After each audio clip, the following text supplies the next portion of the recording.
और फिर आगे बढ़ते चलेंगे। ये क्लियर चेंज कैसे करता है, ये येलो से क्या बोल रही है, ये कलर चेंज कैसे करता है ऐसा? कल्याणी क्या बोल रही है, कलर कैसे चेंज करता है? एक्चुअली क्वेश्चन ये क्लियर नहीं है बेटा, फिर से भेज मेरे को, क्या बोल रही है, कलर चेंज कैसे करता है येलो टू वायलेट? चल लिख लो इसको, फिर मैं आऊंगा तो वहां बात कर लेंगे अपन, ठीक है? लिख लो पहले इसको।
वॉज के बाद क्या लिखे है, एक सेकंड को तो,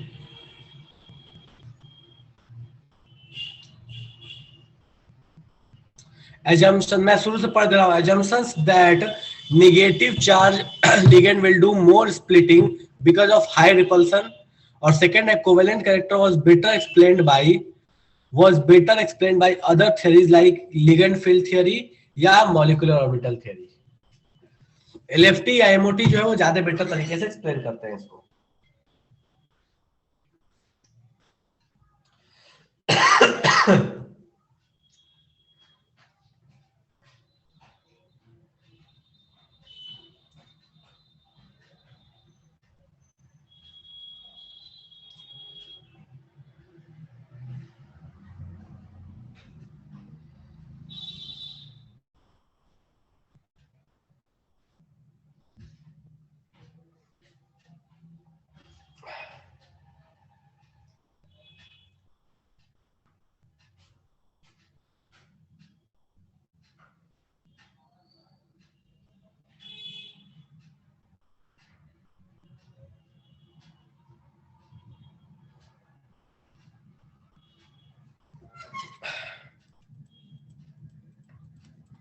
हो गया, लिख लिया सबने? चलो नेक्स्ट आते हैं कार्बोनिल्स में बॉन्डिंग पे।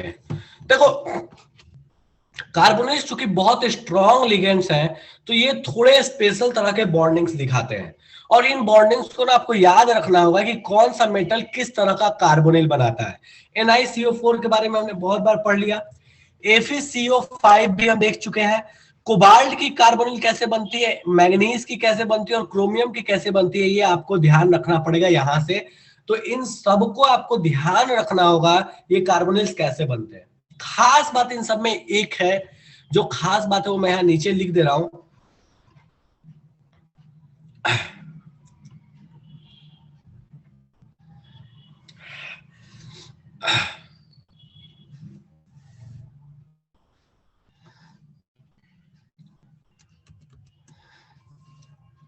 Carbonyls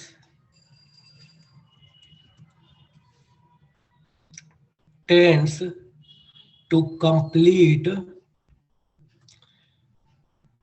EAN effective atomic number 36।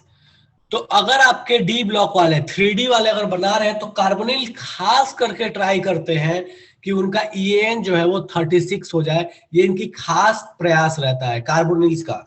और किसी में ऐसा नहीं होता कि वो ट्राई करेंगे कि ये 36 हो जाए, कम ज्यादा रहा भी तो चलेगा, लेकिन ये जो है ये खास करके प्रयास करते हैं कि 36 हो जाए।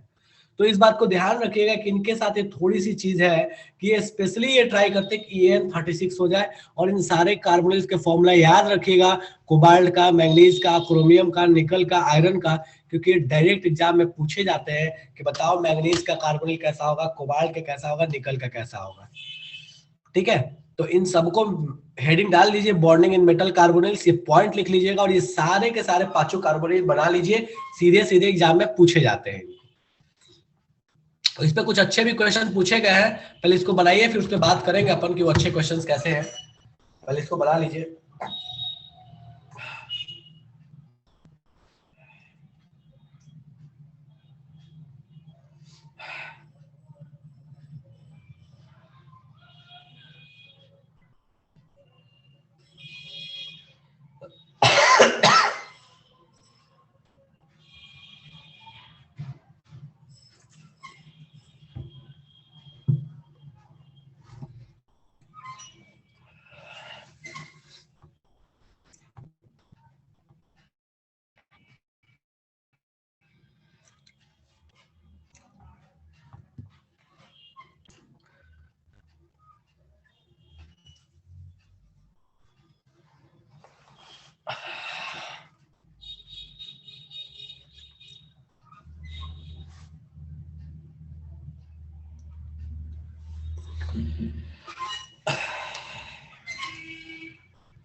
लास्ट दो स्ट्रक्चर में नेम क्या है, कैसा नेम,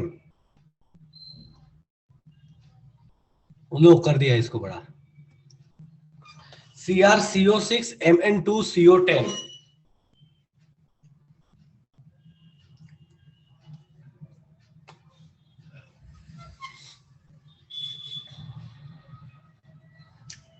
कोबाल्ट वाले में कार्बोनिल ब्रिज लिगेंड जैसा काम कर रहा है, CO2 CO8 में वो ब्रिज लिगेंड है, और किसी में ब्रिज नहीं है कोबाल्ट को छोड़ के।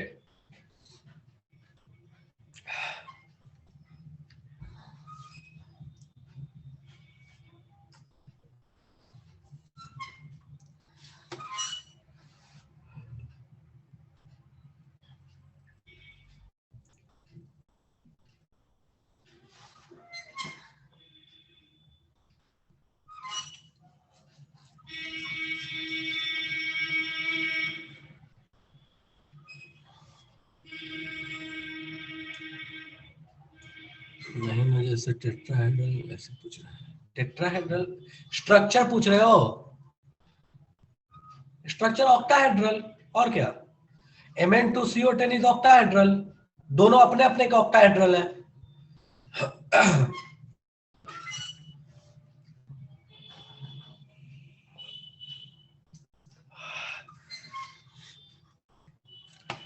छाप लिया सबने? इनको रट्टा मार के ध्यान रखिएगा कि भैया कार्बोनिल्स कौन कौन से बनते हैं।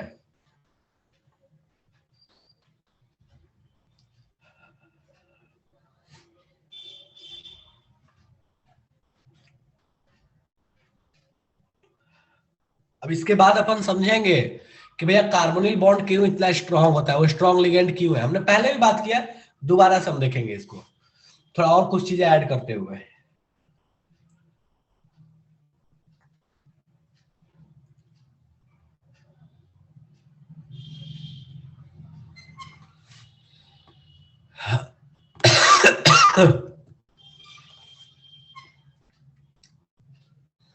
क्या बोल रहे हो यशवी?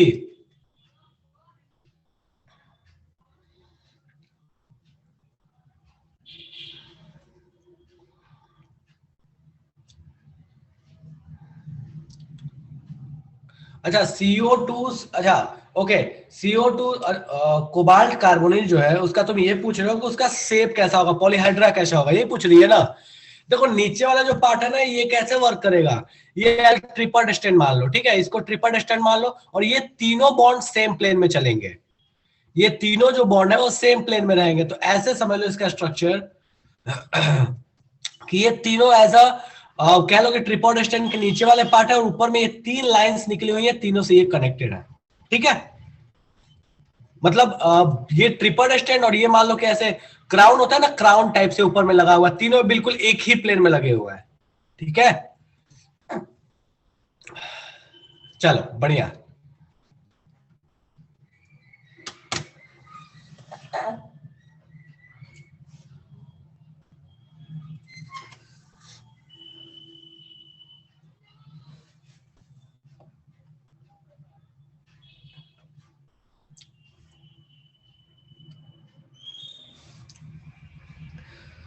सबने बना लिया इसको?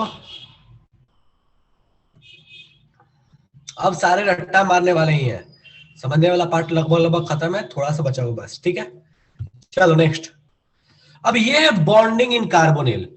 अब देखो जरा इस बॉन्डिंग को समझते हैं, और क्वेश्चंस अच्छे यहीं से बनते हैं। होता क्या है कि जो कार्बन के पास जो लोन पेयर था वो मेटल को डोनेट करता है, या ध्यान देना, यहाँ सारा खेल यहीं पे, सारी चीजें यहीं से मैक्सिमम क्वेश्चंस अच्छे वाले यही बनते हैं। ये जो कार्बन के पास लोन पेयर बचा हुआ था ये अपना मेटल को डोनेट करता है, और एट द सेम टाइम जो मेटल के पास लोन पेयर होता है ना, जो मेटल के पास इलेक्ट्रॉन्स होते हैं, वो मेटल अपना इलेक्ट्रॉन क्या करता है, इस कार्बन का जो पाई ऑर्बिटल है, जो खाली वाला pi star anti bonding orbital है, उसमें अपना इलेक्ट्रॉन दे देता है। मतलब यहां पे क्या होता है, यहां पे दोनों साइड से बॉन्डिंग होती है। दोनों साइड से बॉन्डिंग का मतलब क्या है, तो दोनों साइड से बॉन्डिंग का मतलब ऐसा है कि ये मेटल इससे जुड़ा हुआ, ये सीओ, ठीक है, तो मेटल को कार्बन ने अपना बॉन्ड दिया थ्रू सिग्मा, और इस मेटल ने इस कार्बन को वापस से अपना लोन पेयर दिया थ्रू पाई, और कार्बन के किस ऑर्बिटल में ये पाई बनेगा, तो दैट इज एंटी बॉन्डिंग वाले में। और हमने पढ़ा भी था इसको स्टार्ट में, इसको कहते हैं पाई एसिड लिगेंड। क्यों एसिड? क्योंकि इलेक्ट्रॉन को ये एक्सेप्ट करता है और पाई स्टार में करता है, इसलिए हम बोलते हैं इसको पाई एसिड लिगेंड। ठीक है, तो इस बात को ध्यान रखिएगा कि भैया यहाँ पे एक्चुअल में डबल बॉन्ड टाइप की चीज बनती है, सिंगल बॉन्ड नहीं होता, एक्चुअल में डबल बॉन्ड होता है बिटवीन मेटल एंड कार्बन, और इसी वजह से हम कहते हैं कि मेटल कार्बोनिल का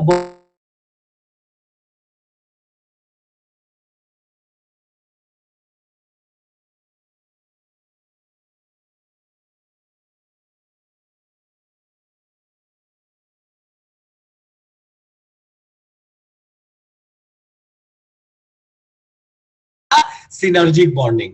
तो ये जो आपके पास पाई बॉन्ड बना हुआ है, इसको हम क्या बोलते हैं, बैक बॉन्डिंग या सिनर्जिक बॉन्डिंग। तो ये सिनर्जिक बॉन्ड ही है जो मेटल कार्बोनिल को बहुत स्पेशल पावर देता है, बहुत स्पेशल बना देता है, और इस वजह से ये बॉन्ड का स्ट्रेंथ जो है बहुत ज्यादा बढ़ जाता है। अब यहाँ पे कुछ कॉन्सेप्ट्स हैं जिन कॉन्सेप्ट्स को आपको ध्यान रखना है। अब कहता क्या, क्वेश्चन बनता है कि बताइए ये बॉन्ड ऑर्डर या बॉन्ड लेंथ या ये वाला बॉन्ड लेंथ, इससे रिलेटेड कुछ क्वेश्चन बोलेगा। चलो समझते हैं जरा कॉन्सेप्ट। तो कहता क्या है कि बॉन्ड, कौन सा बॉन्ड, तो मेटल एंड कार्बन का बॉन्ड, मेटल एंड कार्बन का जो बॉन्ड है इसका length, bond length is directly proportional. अब ये किससे प्रोपोर्शनल होगा, जरा ध्यान से समझते हैं।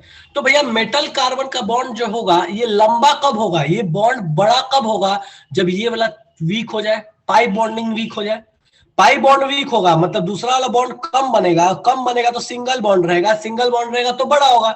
और पाई बॉन्ड वीक कब बनेगा, जब इसके पास इलेक्ट्रॉन डोनेट करने की कैपेसिटी कम रहेगी। मतलब इसके पास जो ये लोन पेयर है, अगर ये आसानी से नहीं देगा, तो हमको पता है कि ये आसानी से नहीं बनेगा, और जो बॉन्ड लेंथ है वो लंबा होगा, बॉन्ड लेंथ जो है यहाँ पे वो बढ़ जाएगा। तो हम कह सकते हैं is directly proportional to tendency of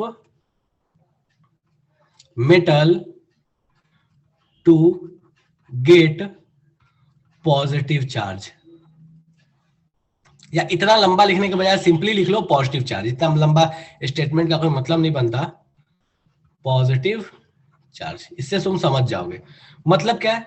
मतलब ये है कि अगर मेटल पे पॉजिटिव चार्ज है, मतलब वो इलेक्ट्रॉन जल्दी किसी को देगा नहीं, जल्दी किसी को देगा नहीं, तो पाई जल्दी बनेगा नहीं, पाई जल्दी बनेगा नहीं, तो ये बॉन्ड लेंथ क्या हो जाएगा, लंबा हो जाएगा। ठीक है, अच्छा अब यहां पे जरा समझना ये कहानी।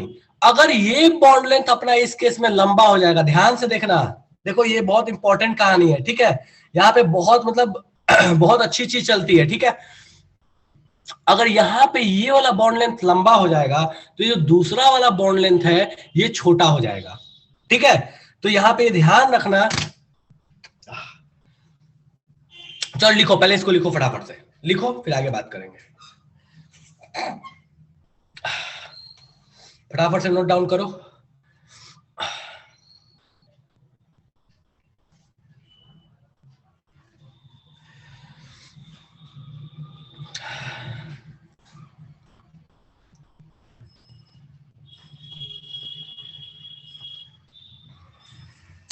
कर रहा हूं, फिर से रिपीट। ओजस्वी एक बार लिखो पहले इसको फटाफट से, जो लिखा है उसको लिखो, फिर बात करता हूं मैं इस पे।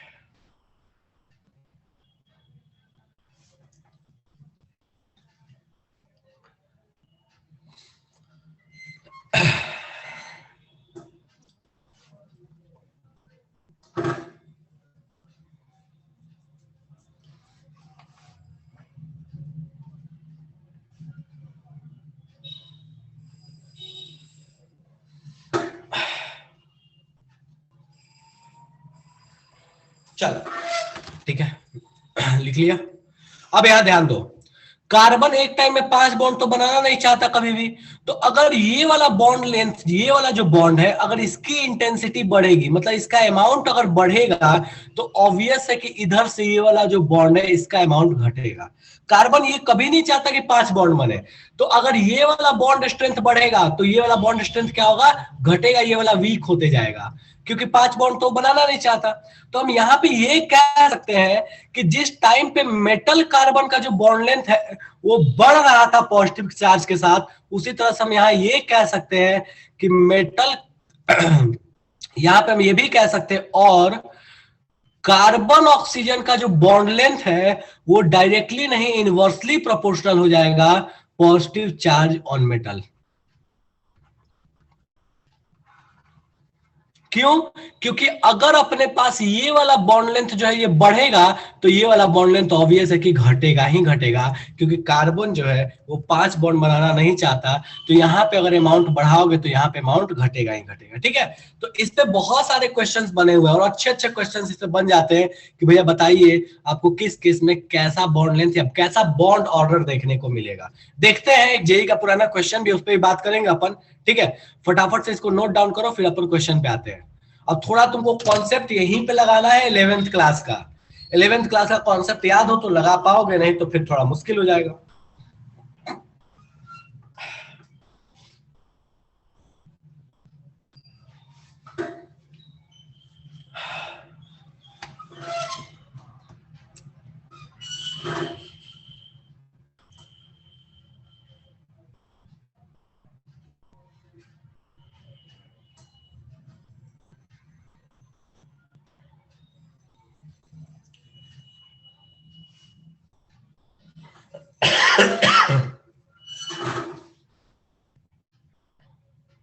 चलिए ठीक है, अब आगे बढ़ते हैं अपन, और जरा सा क्वेश्चन पे बात करते हैं, क्वेश्चन कैसे रहे हैं इसके।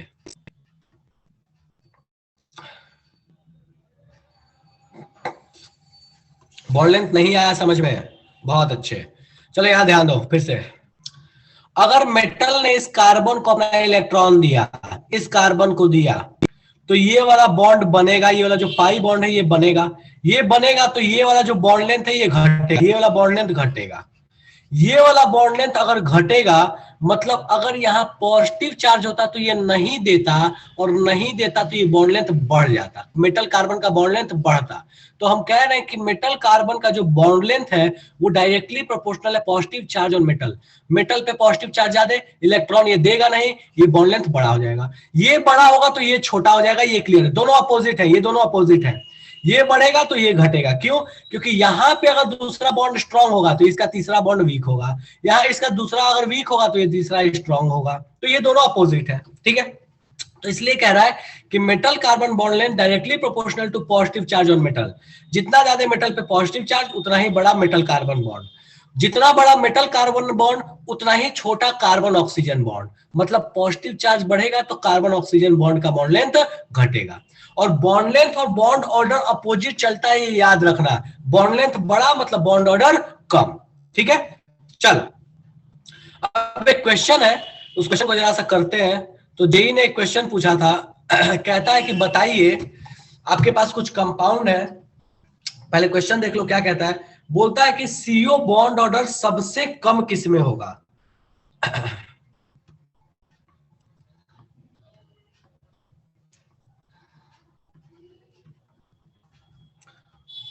which will have smallest CO bond order। बोलता क्या है कार्बन ऑक्सीजन का बॉन्ड ऑर्डर सबसे कम किस में होगा। ठीक है, सीओ बॉन्ड ऑर्डर किस में सबसे कम होगा। ऑप्शंस,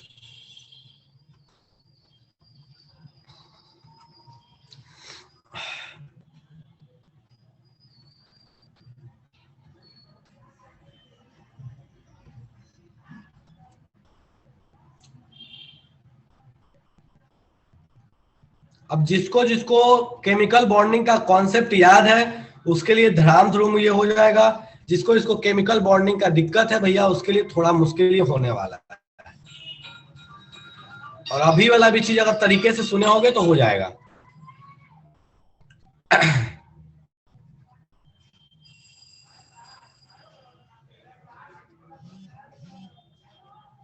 बोलता है क्या कौन सा ऐसा है जिसमें बॉन्ड ऑर्डर सबसे कम होगा। सोचो बताओ विथ रीजन। जो भी लोग आंसर भेजिएगा अपना रीजन रेडी रखिएगा। सबसे स्मॉल बॉन्ड ऑर्डर, ऐसे सोचना बॉन्ड ऑर्डर छोटा मतलब बॉन्ड लेंथ बड़ा। अब पीछे लॉजिक तो मैंने आपको लिखवा दिया, वहां से अप्लाई करो, काम खत्म।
आनंद गलत है,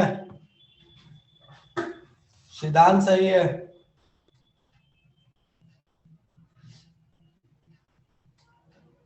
अगर यहाँ लॉजिक लगा पा रहे हो तो ठीक है, वरना फिर मुश्किल है। आनंद कुमार गलत है, रिया गलत है। बहुत अच्छे, बहुत अच्छे। कोई मतलब जरा सा भी लॉजिक नहीं लगाना, बस हमको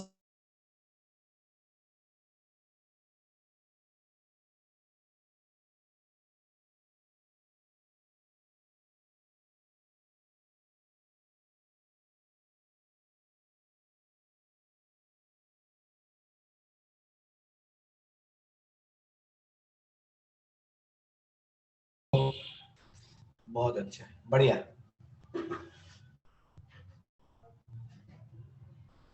चलो ध्यान दो यहाँ पे 11th क्लास का सारा हम नाश्ता कर गया है।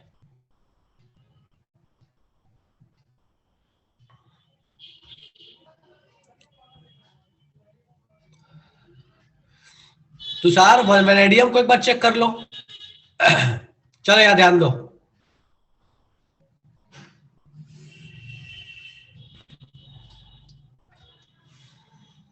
वैष्णवी क्या बी? नहीं, बी नहीं होगा। चलो ध्यान दो यहाँ पे, देखो सीओ का बॉन्ड ऑर्डर पूछा है। सीओ का बॉन्ड ऑर्डर का मतलब क्या हुआ, बॉन्ड लेंथ ऑफ सीओ हम चेक करते क्या कहानी है।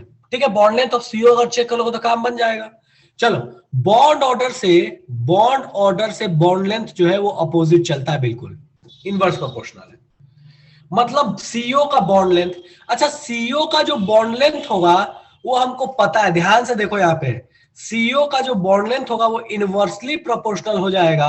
हमको पता है bond length of C and M, carbon metal का। तो कार्बन मेटल का bond length of CO inverse है। और बॉन्ड लेंथ ऑफ सीओ से बॉन्ड ऑर्डर जो है वो डायरेक्ट है। मतलब क्या हुआ कि बॉन्ड ऑर्डर जो है वो डायरेक्टली प्रोपोर्शनल है bond length of carbon metal. Carbon metal का बॉन्ड लेंथ जितना ज्यादा होगा बॉन्ड ऑर्डर जो है सीओ का उतना ही ज्यादा होगा। चलो अब सोचते हैं सी और एम का बॉन्ड लेंथ कैसे चलता है भैया।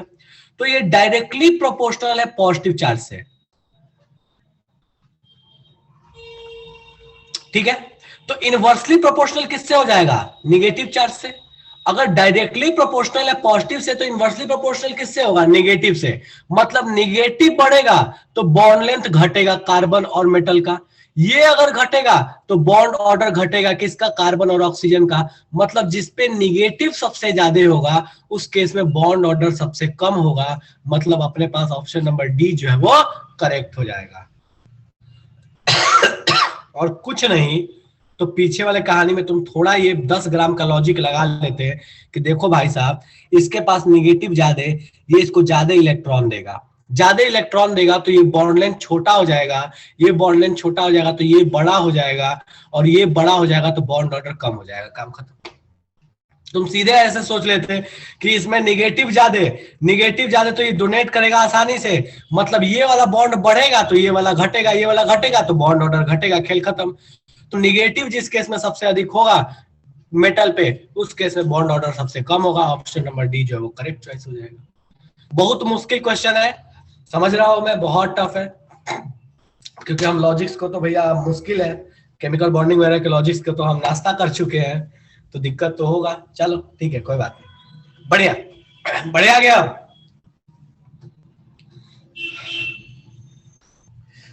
चलेगा। ऐसा जिसको भैया इसमें तकलीफ है, कोई कष्ट है कि हाँ नहीं हमको तकलीफ है, हमको समझ नहीं आया, जादू हो गया हमारे लिए, तो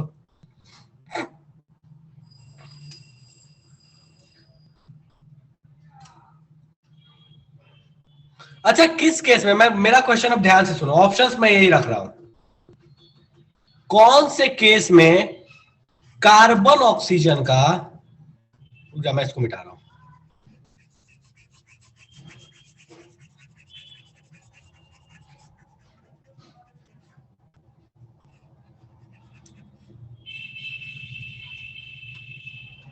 अगर इसी क्वेश्चन में तुमसे मैं पूछ दूं कि कार्बन ऑक्सीजन का बॉन्ड लेंथ सबसे छोटा किस केस में होगा, बॉन्ड लेंथ सबसे छोटा किस केस में कार्बन ऑक्सीजन का बॉन्ड लेंथ सबसे छोटा होगा, जरा बताओ तो। सीओ बॉन्ड लेंथ सबसे छोटा किस में होगा,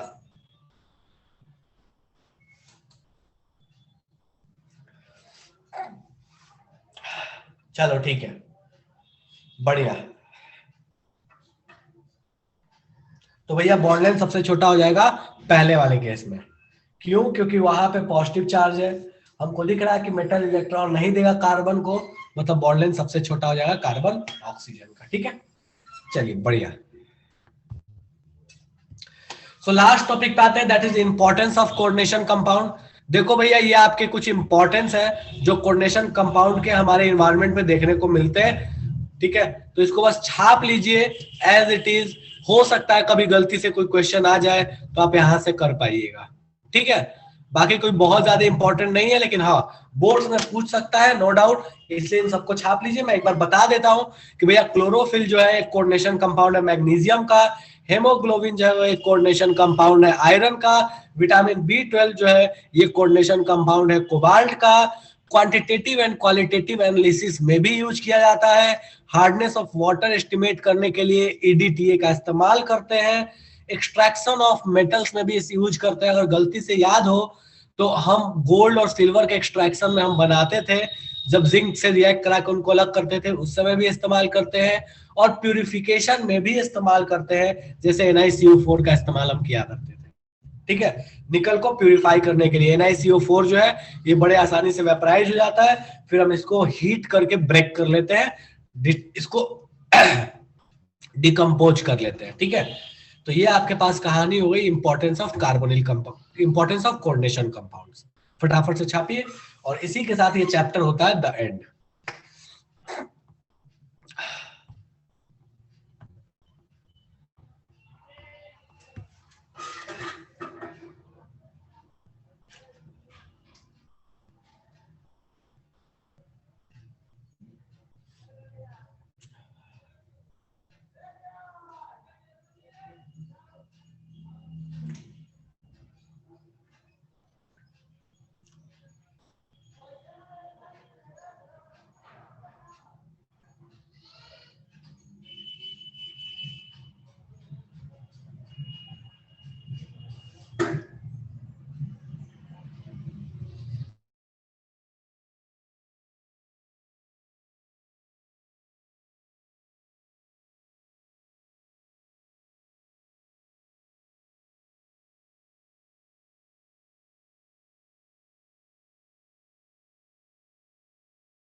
वीक में अपन मंडे के दिन डिस्कस कर लेंगे, ठीक है, मॉड्यूल।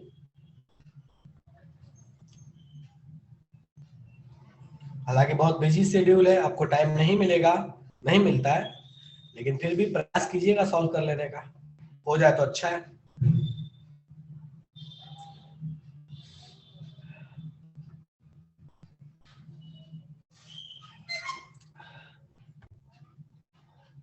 और किसी का अगर कोई डाउट है, कुछ पूछना है तो पूछ लो, बात कर लेंगे अपन उस पर।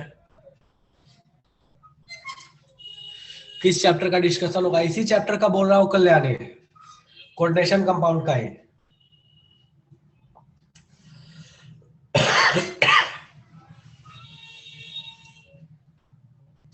मंडे के दिन डिस्कस कर लेंगे, 3-4 दिन का टाइम है आपके पास, वक्त निकाल के सॉल्व करने का प्रयास कीजिएगा।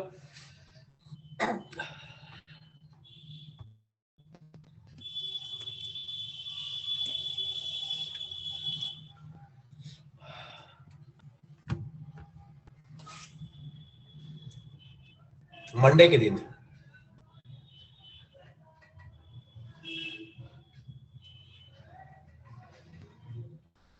काफी इंपॉर्टेंट चैप्टर है ये। एक दो मतलब 2 क्वेश्चन नॉर्मली पूछे जाते रहे हैं अभी तक तो इससे।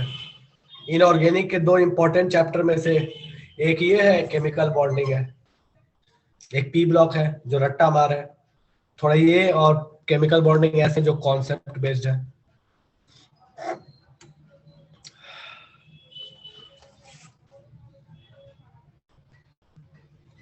इस चैप्टर का मोस्ट इंपॉर्टेंट टॉपिक क्या है? इस चैप्टर का मोस्ट इंपॉर्टेंट टॉपिक 2 हैं, that is CFT and VVT. ये 2 से सबसे अधिक क्वेश्चन पूछे जाते हैं। फिर आता है आपका कार्बोनिल वाली चीज थोड़ी बहुत, कभी कभी उससे भी क्वेश्चन पूछे गए हैं। रिगार्डिंग कॉम्पिटेटिव एग्जाम, खास करके सीएफटी, सीएफटी से बहुत बार क्वेश्चन पूछा गया है।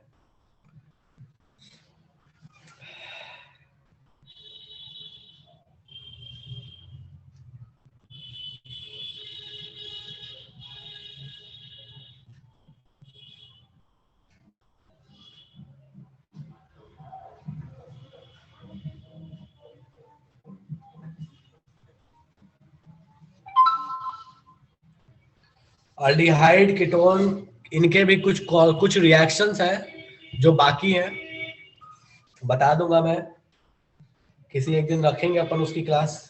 अभी थोड़ा सा अगले वीक में ही देखते हैं किस दिन रखते हैं क्लास अपन।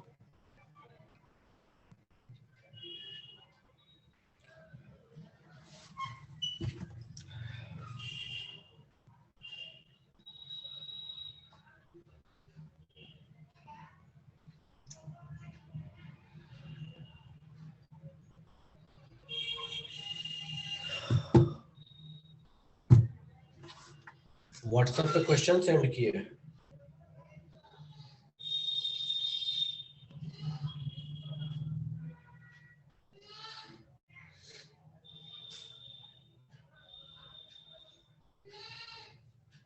कौन सा क्वेश्चन बोल रही है? 5A बोलता है कि NiH2O6 जो है ये ग्रीन कलर का है, वैसे NiH2O4 जो है ये ब्लू कलर का है, ऐसा क्यों है? ठीक है, चलो ओजस्वी ध्यान दो यहाँ पे, दोनों कलर्स के लिए देखो कि ये दोनों किसके कॉम्प्लीमेंट्री कलर, ये चेक कर सकते हो। चलो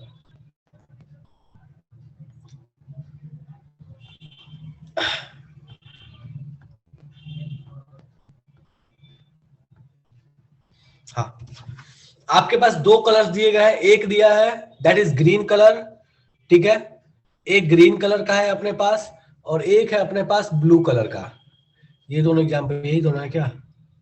हाँ ठीक है, तो यहाँ पे एक तो आपका है सबसे ऊपर वाला ही NiCO4, ये जो ब्लू कलर का है, और उसके बाद है नीचे वाला एक H2O वाला 6H2O नहीं दिया हुआ है, ठीक है, कोई बात नहीं। चलो अब यहाँ ध्यान दो ओजस्वी, देखो एक बहुत सिंपल सी चीज है कि आपका ये जो ऊपर वाला कंपाउंड है, ये ऊपर वाला जो कंपाउंड है, इस केस में होगा क्या कि यहाँ पे EN जो है कि स्ट्रॉन्ग लिगेंड है, स्ट्रॉन्ग लिगेंड होगा तो स्प्लिटिंग ज्यादा होगी, स्प्लिटिंग ज्यादा होगी तो वो हाई एनर्जी के फोटोन को एब्जॉर्ब करेगा। वो हाई एनर्जी का फोटोन जब एब्जॉर्ब करेगा तो भैया उस केस में जो कलर आ रहा है वो आपके पास ब्लू आ रहा है, क्योंकि उसका कॉम्प्लीमेंट्री कलर कौन सा है, ब्लू है। लेकिन जब आपके पास सिर्फ और सिर्फ H2O होता है तो हमको पता है कि H2O जो एक वीक लिगेंड है, और वीक लिगेंड के वजह से सिर्फ H2O होता मान लो, तो एक वीक लिगेंड है, और वीक लिगेंड के वजह से जो गैप बनता वो कम बनता, मतलब लो एनर्जी का फोटोन वो लेगा। लो एनर्जी का फोटोन लेगा मतलब उसका वेवलेंथ जो होगा वो हाई होगा, तो वो हाई वेवलेंथ वाला जो कलर होगा उसके कॉम्प्लीमेंट्री में वो ग्रीन कलर दे रहा है। तो बेसिक फंडा यहाँ पे ये है कि स्ट्रॉन्ग लिगेंड की वजह से गैप बढ़ा तो फोटोन हाई एनर्जी का ऑब्जर्व किया, मतलब लो वेवलेंथ का ऑब्जर्व किया, एब्जॉर्ब किया। ठीक है, अगर आपके पास लिगेंड वीक तो वहां पे गैप कम तो वो लो वेवलेंथ का फोटोन एब्जॉर्ब किया, तो उसके अकॉर्डिंग उसका जो कॉम्प्लीमेंट्री कलर है दैट इज ग्रीन। डन है, सिंपल। यहां पे लिगेंड की कहानी है कि लिगेंड स्ट्रॉन्ग है वीक है और कुछ नहीं है।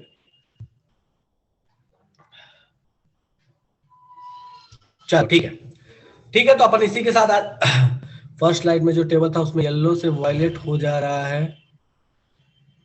कलर, तो क्या मतलब मेरे को समझ नहीं आया कल्याणी क्या बोल रही है, क्या दिक्कत है इसमें?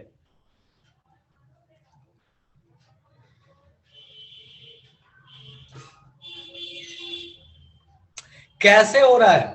देखो क्या है ना कि कोऑर्डिनेशन कंपाउंड में जो कलर्स आते हैं वो ड्यू टू ट्रांजिशंस आते हैं। जो वैकेंट ऑर्बिटल्स है ना उनके बीच में इलेक्ट्रॉन का ट्रांजिशन होता है, उसको बोलते हैं डीडी ट्रांजिशन। तो वो मेनली डीडी ट्रांजिशन के वजह से आते हैं। होता क्या है कि जिस फोटोन को एब्जॉर्ब किया किसी कोऑर्डिनेशन कंपाउंड में किसी इलेक्ट्रॉन ने, तो ये जरूरी नहीं है कि वो सेम जंपिंग वो दोबारा वापस करे, नहीं ऐसा नहीं है। वो करता क्या है, पुराने वाली कहानी अगर जरा सा तुम याद करोगे जो हमने केमिकल बॉन्ड एटॉमिक स्ट्रक्चर में पढ़ा कि भैया ये ऊपर से नीचे जब आया या नीचे से ऊपर जब गया तो सेम फोटोन उसने यूज किया। लेकिन यहाँ ऐसा नहीं है, यहाँ ऐसा है कि सेम सेल में इलेक्ट्रॉन जो है वो जंप कर रहे हैं एक ऑर्बिटल से दूसरे ऑर्बिटल में। तो होता क्या है कि उसने जिस एनर्जी का फोटोन एब्जॉर्ब किया है उसके कॉम्प्लीमेंट्री वाले फोटोन के हिसाब से जो ऑर्बिटल चेंज होता है ये उसको कंसिडर करता है। ना कि ऐसा है कि भैया अपने फोर्थ ऑर्बिट से फर्स्ट ऑर्बिट में वापस आ गया जैसे फर्स्ट से फोर्थ में गया था, नहीं। तो जो डीडी ट्रांजिशन है ना ये पुराने वाले एटॉमिक स्ट्रक्चर से बिल्कुल अलग ट्रांजिशन है, और इसीलिए यहाँ कॉम्प्लीमेंट्री कलर आता है। पूछा भी जाता है एग्जाम में कि बताइए कोई भी कोऑर्डिनेशन कंपाउंड में कलर क्यों आता है, तो उसका सबसे बड़ा रीजन है दैट इज डीडी ट्रांजिशन। अगर किसी कोऑर्डिनेशन कंपाउंड में डी सब सेल में अगर इलेक्ट्रॉन नहीं रहेगा या पूरा भरा रहेगा, दोनों केस नहीं रहे या पूरा भरा रहे, तो उस केस में कलर देखने को नहीं मिलेगा हमको। पूछा जाता है कि बताइए कॉपर सल्फेट CuSO4.5H2O जो है उसमें ब्लू कलर होता है, बाद में उसका कलर जब हम हीट करते हैं तो क्यों उड़ जाता है? तो एक्चुअल में CuSO4.5H2O जो है ना उसकी कहानी अलग है। उसमें एक H2O बाहर में होता है और 4 H2O जो है वो एज अ लिगेंड होते हैं। होता ये है कि उनके वजह से वहां डीडी ट्रांजिशन पॉसिबल हो पाता है तो कलर देखने को मिलता है, अगर वो वहां से हट जाते हैं तो कलर गायब हो जाता है। सो यहाँ कलर का रीजन वो है ही नहीं कि सेम सेल में चेंज हुआ तो कलर भी सेम मिले, नहीं। यहाँ डीडी ट्रांजिशन इसलिए कॉम्प्लीमेंट्री कलर देखने को मिलता है। सीएफटी स्क्वायर प्लेनर आता है कॉम्पिटेटिव में, सीएफटी नहीं निधि, स्क्वायर प्लेनर के बारे में सीएफटी हम नहीं पढ़ते, इसलिए नहीं पढ़ते क्योंकि वहां जो गैप्स है ना वो बहुत अलग तरीके गैप्स है। ठीक है, तो उसका जब तुम एक्चुअल सीन देखोगे तो बहुत अलग है। मतलब वो ऐसा है कि एक में 0.68 कुछ करके आता है जो डेल्टा नॉट होता है, एक में 0.03 करके आता है डेल्टा नॉट, तो हम उसको पढ़ते ही नहीं है। जो गैप्स पढ़े हैं ना हम 4/5, 3/5, 2/5, उसमें जो आता है वो बहुत कॉम्प्लिकेटेड टाइप आता है, 0.03, एक में 0.6 ऐसे करके आता है, तो हम इसलिए उसको पढ़ते नहीं कभी।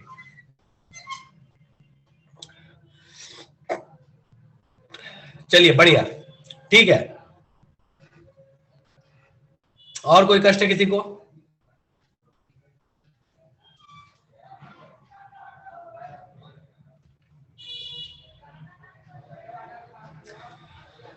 ठीक है, चलो तो आज की सभा यही समाप्त करते हैं, अगले क्लास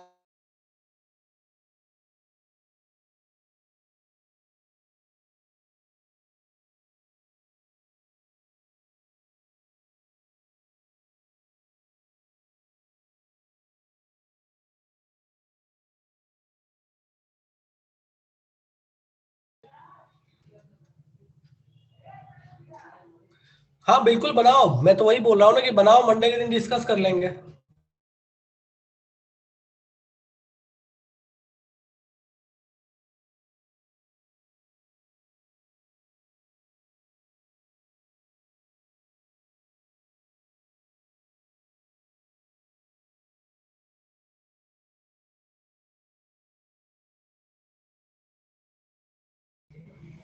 एग्जाम, एक्सरसाइज स्किप कर सकते हैं ऐसा बोल रहे हो? नहीं नहीं, बिल्कुल एक्सरसाइज करो, एक्सरसाइज जरूरी है, सब्जेक्टिव है ना उसमें, तो करोगे तो बेटर रहेगा। सिर्फ खाली टीपीपी करने से नहीं होगा ना, तुम्हारे 12 के बोर्ड भी आने वाले हैं, तो सब्जेक्टिव क्या करो, सब्जेक्टिव स्किप नहीं कर सकते, वो थोड़े सब्जेक्टिव में थोड़ा करो, ऐसा नहीं कि सिर्फ ऑप्शन वाले, सब्जेक्टिव भी करो। हाँ अगर तुमको इच्छा करे तो पहले टीपीपी कर लो, बाद में एक्सरसाइज कर लेना, लेकिन दोनों करो, छोड़ो नहीं। हाँ दोनों करो, ये जरूरी है। ठीक है, चलो ठीक है, बाय बाय।